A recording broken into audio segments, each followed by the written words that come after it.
Bitcoin is literally everywhere right now, right? It's dominating the news, causing debates at dinner tables, you name it. Welcome to today's Explainer. We're going to cut through the noise and demystify the core principles of Bitcoin, and then use those principles to make sense of the absolute wild swings we're seeing in the market today. We'll start with the foundational philosophy, and then clash that directly against the reality of daily financial data. Let's get right into it. So let's just jump straight into the present reality. Bitcoin's price recently surged by 15%, grabbing all the headlines and sparking an absolute trading frenzy. Honestly, this kind of massive, sudden movement is exactly why we need to dig into this topic today. With billions of dollars changing hands and the market bouncing around like crazy, we really have to stop and ask, what's actually fueling this digital asset beneath the surface? Like, is it purely speculative trading, or is there a rock-solid foundation anchoring the whole thing down? To figure that out, we're going to follow a quick roadmap today. We'll cover what sound money actually is, securing the digital ledger, Bitcoin as a lifeboat, recent market volatility, and finally, navigating the crypto future. All right, part one. What is sound money? Let's take a look at the economic philosophy that birthed this entire movement in the first place. So author Saifedean Ammous argues that Bitcoin acts as quote-unquote sound money. Now, we're defining that here as a medium of exchange that's scarce, durable, predictable, and highly resistant to centralized debasement.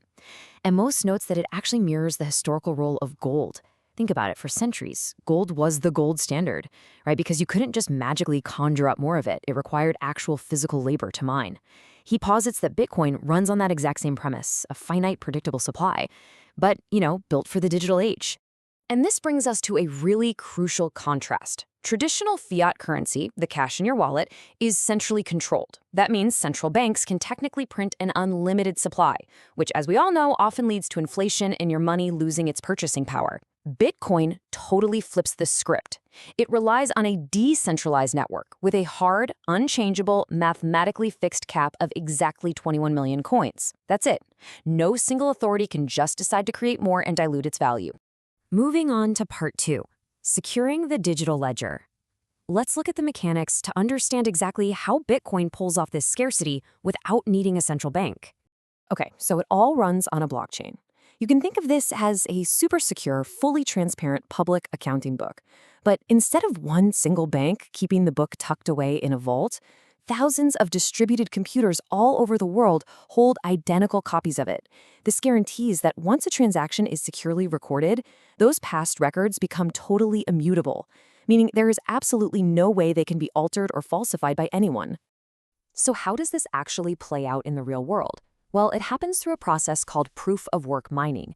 First up, highly specialized computers expend actual, real-world electrical energy to solve incredibly complex math problems.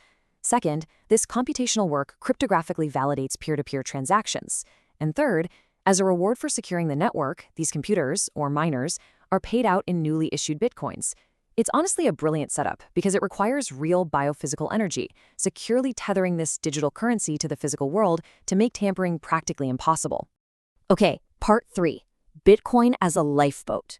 Why does this decentralized tech actually matter to everyday people? To bring in the human element here, human rights advocate Alex Gladstein has this great perspective. He views Bitcoin not as an iceberg that's out to sink the traditional financial system, but rather as a lifeboat. He sees it as a practical, totally voluntary escape hatch for individuals who are just trying to survive under failing or restrictive economic conditions globally. And these real-world applications are seriously powerful. For folks in the global south dealing with rapid, crushing hyperinflation, it's a way to avoid currency devaluation and actually protect their savings. For activists or businesses that might be targeted by political agendas, it prevents deplatforming because, well, no central authority can just step in and block their transactions. And for groups like the 2019 Hong Kong protesters, it allowed for permissionless, private transactions when regular payment methods, like those easily trackable Metro cards, were being heavily monitored. It really is a vital tool for financial sovereignty. Which brings us to part four, recent market volatility. Let's snap back to the current market chaos and see if reality actually reflects this stable lifeboat concept today. Just a quick glance at the market data from May 2nd, 2026 shows some extreme short-term volatility. Now, the broader market definitely showed a bullish tilt, with over 200 tokens rising. But look at the massive swings here. We've got top gaining assets jumping nearly 40% in a single day, while others are plummeting over 50%. Make no mistake, this is a highly dynamic, totally unforgiving landscape. Trying to make sense of this chaos kind of depends on who you're asking. Analysts who look really closely at the on-chain network data are seeing bullish signals. They've spotted a shift toward cooperation among key players, meaning miners and large institutions are holding on to their coins instead of selling them off. Historically speaking, when the network coordinates like this, it can signal a strong 17% upward price movement, which actually perfectly explains that recent 15% price bump we talked about earlier. But contrasting that directly, traditional financial analysts are observing a much more fearful market.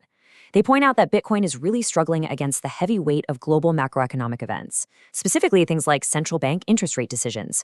From their perspective, risk appetite is dropping, demand is weakening, and the market is just kind of trapped in this tense phase of indecision. And this tug of war between underlying network strength and macroeconomic fear is perfectly captured in the prediction markets. Traders show supreme confidence, like 99.8% certainty that Bitcoin is going to hold a stable floor above $66,000. But at the exact same time, there is virtually zero faith, only about 0.1%, and a sudden massive breakout to $86,000.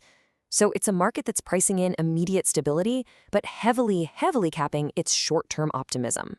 All right, moving to our final section, navigating the crypto future. What should you actually take away from this clash between the long-term philosophy of sound money and the daily chaos of the markets?